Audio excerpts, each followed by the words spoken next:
Welcome to the new series of KYC Specialists initiated by CAMS Coach. In this series, we will cover all types of client onboarding. In the first course of KYC Specialist series, we are starting with individual client onboarding. Client onboarding has a significant impact in today's world.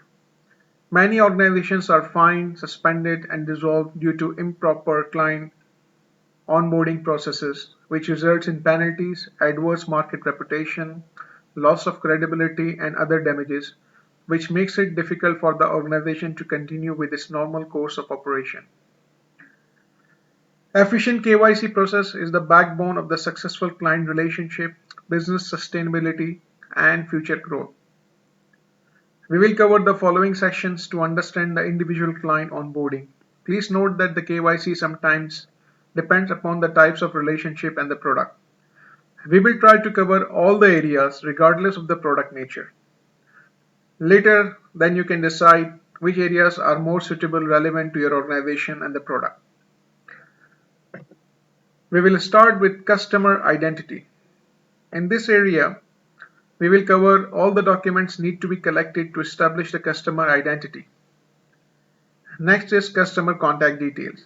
In this, we will cover all types of contact details such as business address, residential address, hometown address in case of expatriates, contact numbers, emails.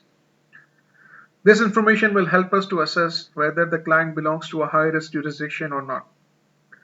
Then we will move to purpose of account opening.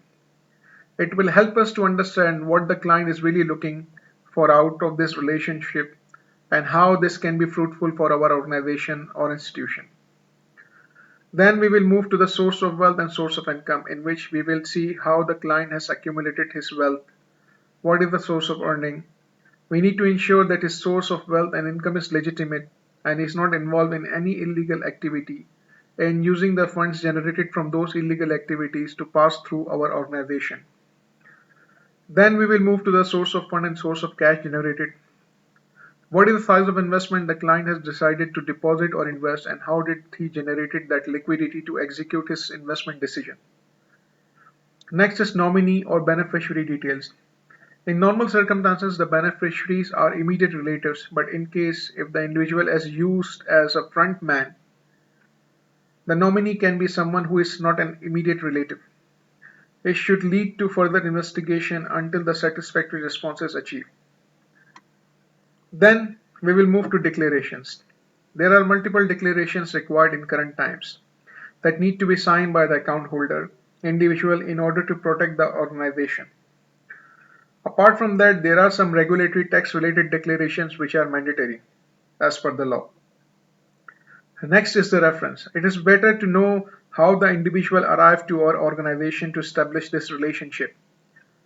A decent individual with legitimate information referred by a high-risk existing client raised the bar of an onboarding investigation.